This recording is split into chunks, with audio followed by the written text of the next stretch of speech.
Hey everybody, welcome back. Week 3 of organizational behavior. Now you're probably saying to yourself, why is Dr. Markow wearing a hat today? Well, I'm wearing a hat today because I'm on a team. I'm on Team Fender. Well, it's kind of a silly team actually. I own some Fender guitars, but that's my team. Now, why did I start with this cheesy segue? Because this week we're going to be talking about, ta-da, groups and teams, as well as along a lot of other important areas that relate to what are called the group processes. So again, remember, we went from the individual to interpersonal to the group aspect of organizational behavior. So this week we're going to talk about several ideas that relate to group processes in organizations, one of which is teams. That's why I wore the hat. Get it? Okay, all right, I'm going to stop right there. So, how's my hair looking? Kind of got muffed up from that hat. All right, so let's take a whirlwind tour through all the group processes that could possibly impact your organization and do impact your organization on a regular basis. All right, so hang on.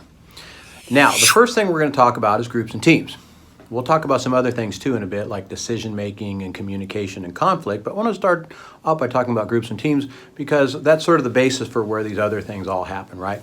All right, so a group and a team are not the same thing, right? You could say it like this: all teams are groups, but not all groups are teams. Teams are sort of highly evolved groups, right? So you can have a group of people that work together under a single manager, but they're not necessarily a team. What makes a team difference is that there's mutual interdependence, and they mutually set goals together, and they all receive rewards together as a team, right? So teams are much more highly developed, interactive, self-autonomous, as where groups can be a group of people working together in proximity on the same type of project, but they don't function in the same level as a team. Now, this whole idea of teams has become very popular today, because we love sports so much. We're kind of enamored with teams, right? So you might be a fan of the Lakers or maybe the Golden Gate Warriors or wherever your home team is, right? Raiders or Rams, Dallas Cowboys, wherever you may be from. So this idea of teams has really entered into the whole vernacular of organizations as well.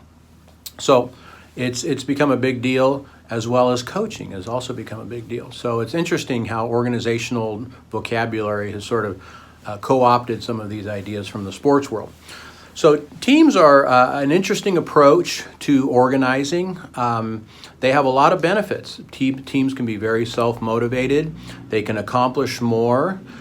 People like to work together in teams. It's kind of motivating. It kind of has that intrinsic motivating power, right? Where we're all working on this thing together and we've got each other's back and we rise and fall together, right? We have victories together.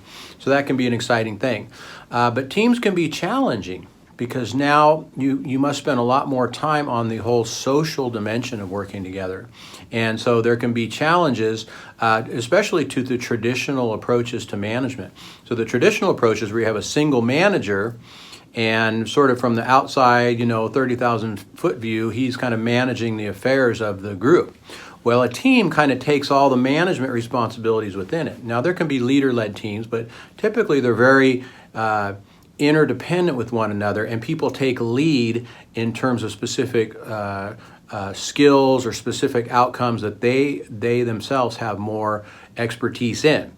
So you don't just rely upon the expertise of one particular individual outside of the team, outside of the group, but now it's sort of a self-autonomous, self-led group. So this is a challenge to the traditional management structure. So the people themselves feel a little ambivalent about it, right? Because people are so used to looking up to somebody. And then traditional management doesn't like it because now they're worried that oh my gosh, these people are running amok and who's running this thing and all that. So if you're transitioning to a team approach, it can take some time, right? So expect some time to transition to that approach if you're serious about teams. And a lot of organizations will try teams and it'll get bumpy right away and they'll say, that didn't work, and they'll kind of pull the plug and go back to a traditional top-down management approach. So you have to plan on spending some time in this whole transition to a team approach if that's what you're going for.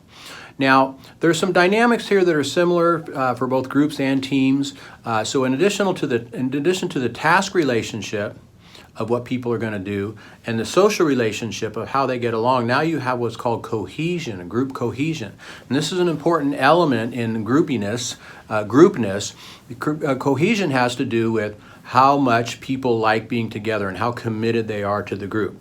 So a highly cohesive group means that people like each other, they like being with each other, they're committed to the goals of the group. A low cohesion group means they're there, they're part of it, but they're not 100% committed. Now the research shows that there's a correlation between cohesion and group productivity. How do you like that? A more productive group is going to, a more cohesive group is going to be more productive. So look at it in terms of a bell curve. As cohesion goes up, productivity also goes up. But then there's this point of diminishing returns, which says that if we're too cohesive, now productivity begins to go down. Right? Can you be too cohesive? How can you be too cohesive? Yes, you can be too cohesive. If now all of a sudden all your concerns are about people's feelings, about keeping consensus in the group, not accepting any outside opinion, you start to get into things like groupthink, right? Now where the cohesion and the solidarity of the team members becomes more important than the truth or doing what's right in terms of the organization. So a lot of groups and teams kind of go off the rails because they give into groupthink. There's a lot of reasons for this, and your book will explain those. So the point here is that you want to develop a cohesive group, but not so cohesive now where the togetherness, the social aspect of the group or the team becomes overriding over their effectiveness, right? Now, how do we promote cohesion? Well, do things together, accomplish things together, share victories together. A lot of organizations will do team building and those sorts of things, and those are all good. And some people think that work is, it's all about the task. But whenever you get people together, it's not just about the task. It's about people's desire and ability to get along, spend time together, to enjoy being together. It's not a social event per se, but remember, we're social beings. And even in a work context, people need to like who they work with and who they are with, and they need to feel like these people are for them, that these people are safe, that they belong to this group, right? So it's important as a manager to spend time developing the cohesion of a group so people feel comfortable with one another. If you slam them into the task without any opportunity to get to know each other, without developing the cohesion of a group, they're not going to be as effective because people don't feel safe, they don't feel like they belong, they don't know if they really like the other people in the group. Now, all groups go through these stages of formation. You probably read about that. You'll read about that in the book as well. The Tuckman model is the one that I like to remember because it's so easy. It talks about forming, storming, norming, and performing. So groups go through these stages of cohesion and development. When they first get together, they're kind of like, they're just kind of getting to know each other. They're just forming. It's very formal. Nobody really speaks a whole lot. But then once people are committed to the group, then they begin to let their hair down. That's what's called storming. And it's storming because people are still establishing their roles. They're kind of vying for leadership. They're vying to have a say-so in the group and whatnot. And so it can be a little conflictual. And the challenge here as the leader is to keep everybody together even when it goes through this storming stage of the group, because eventually, once people learn their roles, they become comfortable with each other and with the group, they move into the norming stage, right? So now, okay, I understand my role, I get along with these people, this is great, we're performing well. And then you move to the performing where it's like a well-oiled machine and you guys are doing really good. And at that point, it's time to kind of reassess and evaluate and set some new goals and those sorts of things. And watch out for groupthink and those other counterproductive kinds of things. So groups go through these different kinds of stages, and these are all important. So what else do I want to say about groups and teams? It's very important in organizational life, but they do come with challenges, and that's why we're going to talk about conflict resolution. Now, whenever you get people together in a group or team, chances are you're going to have some conflict. Now, the traditional approach to conflict would say that conflict was always a bad thing. Because let's face it, who likes conflict? I don't like conflict. You probably don't like conflict. You probably encountered conflict before and said, oh, I can't handle that. But what we've learned in time is that a lack of conflict is not necessarily a good thing, and it does not necessarily mean that there's harmony in the organization. Conflict comes when people have differing opinions because of their different backgrounds, skill sets, goals, vision, values, all those sorts of things, and they let those things be known. So they share those attitudes and ideas, and it comes into conflict with other people's attitudes and ideas and values and goals and whatnot, right? So when you think about it, conflict should be a very natural thing because of the diversity we have that we've talked about plenty of before in this class, because the diversity of backgrounds, not just culture and those sorts of things, but the expertise, even the departmental kinds of things. Whenever you get interdepartmental groups together, let's say you have somebody from sales and R&D and marketing and finance, you get those people all together, chances are you're going to have some conflict because they all have different goals, right? The R&D people want to create new products, and engineering people want to make things efficient and make it work, and the sales people, say this thing has to be marketable or else nobody's going to buy it. Finance people are always worried about keeping the cost down and compliance and all those sorts of things, right? So it's kind of a natural given that you're going to have conflict in an organization. So, the thing you don't want to do as a manager is to stifle or squash the conflict. You need to manage the conflict, right? So conflict isn't an evil to be avoided or to be squashed, but it's a reality that needs to be managed, and I would even say leveraged, right? A lot of the new literature now says let's leverage conflict. In fact, we could even stir up some conflict. Sometimes groups are not conflictual because people are beholden to the attitudes of the group, right? Groupthink says, well, if I speak up, now all of a sudden I'm shaking up the equilibrium of the group, and people are going to think bad of me, and we're going to have a conflictual situation here, so I'll just keep my mind. And how many times have you been in a group situation and everybody's like saying, yeah, and you're thinking like, I don't know about that. I have a difference of opinion, but you don't say anything, right? And why don't you say anything? Because you don't want people to look at you and say, oh, who's this oddball? Why is he, why is she doing that? Why is she going against the norms of the group? That's another thing too you understand is groups have norms and values. They establish all those things. So conflict can be a good thing because it promotes everybody to say what they really think. Now, you don't want to be rude about it, right? You don't want to go from kind of goal conflict over process and those sorts of things to interpersonal, where it becomes personal and people start name calling and all those sorts of things. So if there's no conflict in an organization, it could be because people are afraid to speak up. They might be intimidated by you, Mr. Manager, right? Because the last time they spoke up, you were just so quick to dismiss their idea, and all of a sudden they, got their feelings hurt, and they said, all right, well, now I know who's really in charge here. Nobody wants to hear my opinion. And so as a manager, you have to be careful not to quickly judge or critique somebody when they bring up something that's different, right? If you do that, then all of a sudden you won't have any conflict, but people won't be giving you their best ideas as well. So be open to opinions, to differing opinions, allow the conflict, keep it focused on the topics and not on the people. And you can actually, conflict can be your friend in an organization, as uncomfortable and intense as it is. And set some ground rules ahead of time. Talk about how you're going to disagree over things. How will we decide? Who will make the ultimate decision? We're going to talk about decision making here in just a bit, but in conflict, it's very good to lay down some sort of ground rules so that you know how you were going to disagree, right? And so a lot of organizations do that. They kind of come up with preset ideas on how they're going to disagree. And especially, again, Christian organizations, Christian managers, you want to set ground rules that are value-based, they're biblically based, right? So that we do all things keeping the bond of the Spirit, the unity of the Spirit, and those sorts of things, right? And being Christ-like in our conflict and our negotiation skills and those sorts of things. All right, so I think that's about all I want to say about that. I want to move on to the other topic that I just mentioned, which is decision-making. Now, decision-making is a big deal in organizations, and think about what you do all day long as a manager. You are making decisions. You're going this way, you're going that way, you're going to start, you're not going to start, you're looking at information, you're looking at the data, you're evaluating how things are going, and you're making decisions all the time.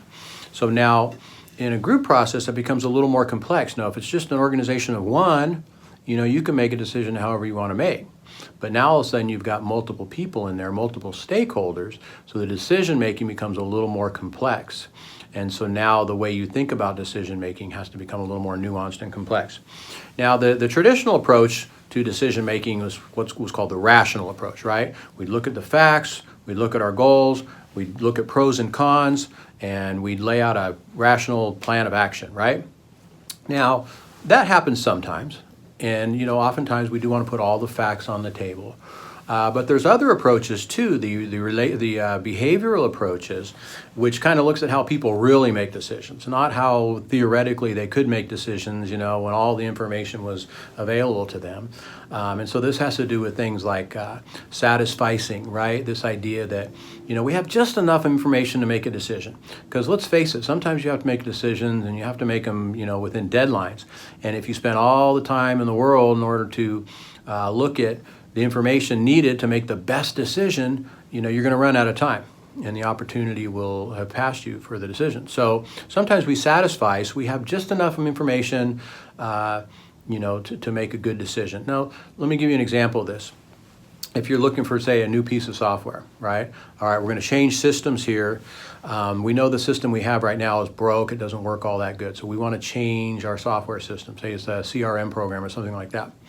So you form a committee and you say, all right, committee, you got 6 months here and we want you to give us your recommendations and we're going to make a change. So the committee gets together and they look at this software and they bring this guy out and they look at this software and they've looked at about 3 or 4 different programs and they say, yeah, we kind of like this one, we like this one too, but you know what, there's 8 other programs out there that we haven't even looked at yet. Oh my gosh, we got to give the boss a decision here, he's counting on us. All right, I kind of like this guy and I like the rep and they had good customer service and blah, blah, blah, and everybody else is using them, right? The old decision standby, well, everybody else uses it, it must be good.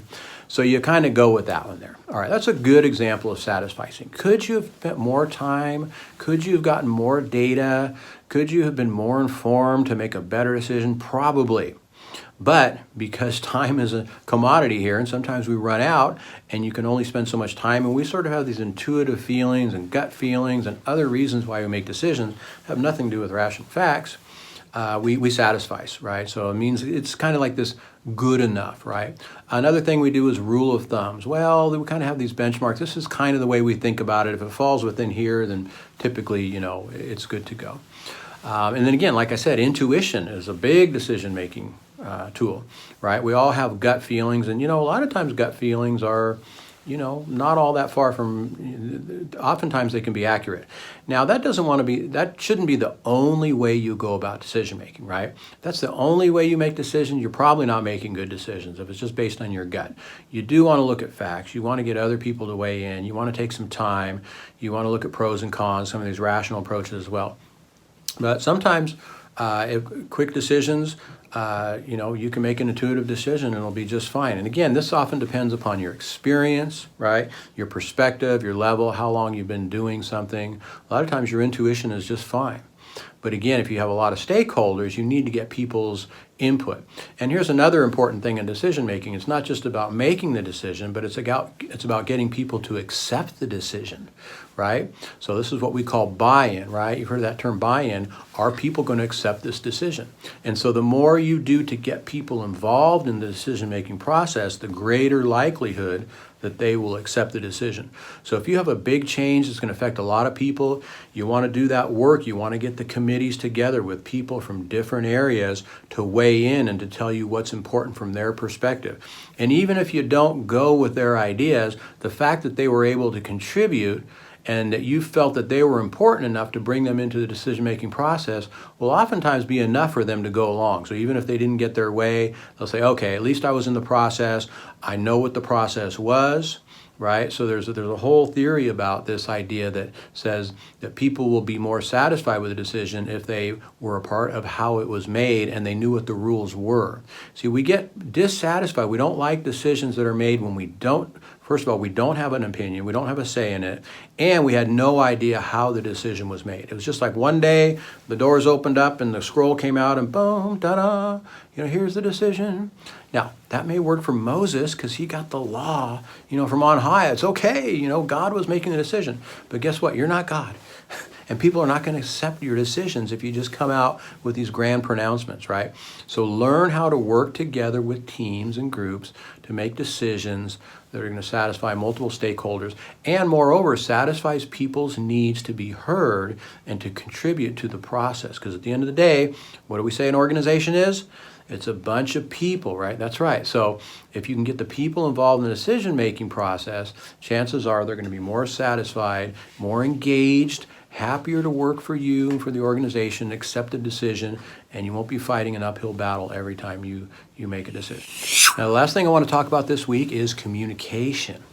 Now, communication happens all the time. It happens both formally, informally. It happens through our words. It happens through our attitudes. It happens through our body language, our facial expressions. For example, what am I communicating to you? I don't know. I was unhappy, I was mad, I was anxious, I was confused. Or, all right, what am I communicating to you? I'm happy, I'm accepting what you're saying, right? So we communicate not just through our words, but also through our posture, our face, and all those sorts of things. Now, in an organization, there's lots of different ways we communicate. Again, formally and formal communications are those sort of things that come out in writing usually, that delineate what the organization's goals are, decisions are, policies are, processes, right? So there's these formal ways. They usually come from people in authority. They're often written down, maybe on a website, maybe through emails or memos or those sorts of things. But then there's a lot of informal communication that happens too, right, in the workplace. And there's something called the grapevine, which, is that sort of informal channel of communication whereby people, it satisfies people's desire to know what's going on. And so, sometimes we call this gossip. Usually gossip has to do with, about people, hear what happened to Joe or Joe's doing. Grapevine communication is usually more about like what's going on with the organization or the decisions and those sorts of things. So you might say, well, I don't like that. I don't like that informal communication. Okay, that's great. You need to then be more proactive and formally communicate things, because if you don't formally communicate things, then guess what? People's need to know is going to stir up, and they're going to start talking, and information is going to leak out, and before you know it, everybody's going to know, and they're going to have their opinion before you've had your chance to share your opinion or your position on it. So again, try to get ahead of things by formally communicating so that things don't get out of control informally. What else do I want to say about communication? Let's talk about communication skills. Now, one of the greatest communication skills you have is by using these two things right here. These are called your ears. And remember that old saying, God gave you 2 ears and 1 mouth, you should use them in proportion. And so communication is not just about sending information out, but it's also about receiving information. If you remember that model, there's sort of the message and the encoding, and it goes to the other person, and decoding, and you've got the environment, right? So listening is an important part of getting that message, hearing what other people are saying, articulating it back, right? So we have to listen, we have to be good listeners, clarify what people are saying. A lot of times when we're communicating, people are talking, and what we're doing is we're forming our opinion about what they're saying, and we're formulating our response so that as soon as they're done, we're going to retort back and tell them why they were wrong or whatever, right? So we don't really listen to understand, but we listen simply to form a response so we can kind of say our opinion about things. So really listening means deep listening, appreciating what they're saying, appreciating their different point of view, their different perspective, what they're adding to the conversation maybe that we hadn't thought about, right? So listening is an important skill. And then, of course, speaking and writing and presentation skills are all important competencies. And, today we use a lot of technology to communicate, like what I'm doing right here in this video, right? I'm communicating with you through the magic of technology. I'm recording this here in my little studio, and you're watching it on your computer somewhere, maybe sitting in a Starbucks or in your office at home or wherever you might be. And so we can use a lot of ways to communicate today. And let me mention something about this as well. When you're using technology to communicate, and I'm talking about things like emails and maybe chat messages, or Slack, or some of these other tools now that a lot of businesses are using. You have to be careful, because remember, there's more to communication than just the words that are coming out. There's a whole body language, there's an emotion, there's an intent behind it. And when you use these forms of communication that are not very, what's called media rich, right? Media richness means you can hear and see and feel, the other person. It's like you can really understand where they're coming from because there's a lot of information coming across. But text messages and emails, they're not very media rich. And so one of the challenges in the modern workplace is that people send out email communication, and it's totally misunderstood by the other person because they didn't get the intent. So sometimes we can be a little too blunt. We can come across as too aggressive, right, in our emails or our Slack messages. We can be a little too matter of fact, right? So you never want to communicate something to people that makes them feel like you don't care about them as a human being, right? And again, we kind of look at these things, communication messages. I'm just going to ask a question, I want to get an answer. And sometimes that works. And if you have the right kind of relationship with people, that can work. But if you're going to a broader audience, or maybe an audience of people you don't know, you have to be a lot more careful about the way you communicate. Okay, so I always like to use, the classic sandwich approach, especially if you have some bad news. Say, hey, you did this well, blah, blah, blah. Hey, I wanted to find out about this. I wasn't sure, and I'm looking forward to your response, blah, blah, blah, blah, blah. Let's have lunch. Okay, so that way you didn't just blow off this, hey, what did you do here? And all of a sudden people get defensive, right? But you kind of set it up a little bit, and you made sure the relationship was intact along with the communication. Because remember, all of our interactions with people in a work context, it's about the task, but it's also about the social relationship. So communication, you want to make sure, especially in these kinds of formats, that you do not neglect, the social person side, right? Remember, there's always a person behind a message. And I think this is really a malady, a sadness of our society today, is a lot of these online comment forums and stuff, and people are just so mean and so cruel towards each other in these forums because they forgot there's people behind there. And you would say something to somebody online that you would never say face to face. And so this tendency, you can't let this creep into your work context. You always have to remember the people behind it. Well, that's about all I'm going to say about group formation, group processes in an organization. So I hope this was helpful. And again, read your text, watch the videos in Cengage, do all your discussions, and you get a lot more information than I can offer here in these short videos. Anyhow, it was great being with you this week. Blessings to you all, and I'll see you online.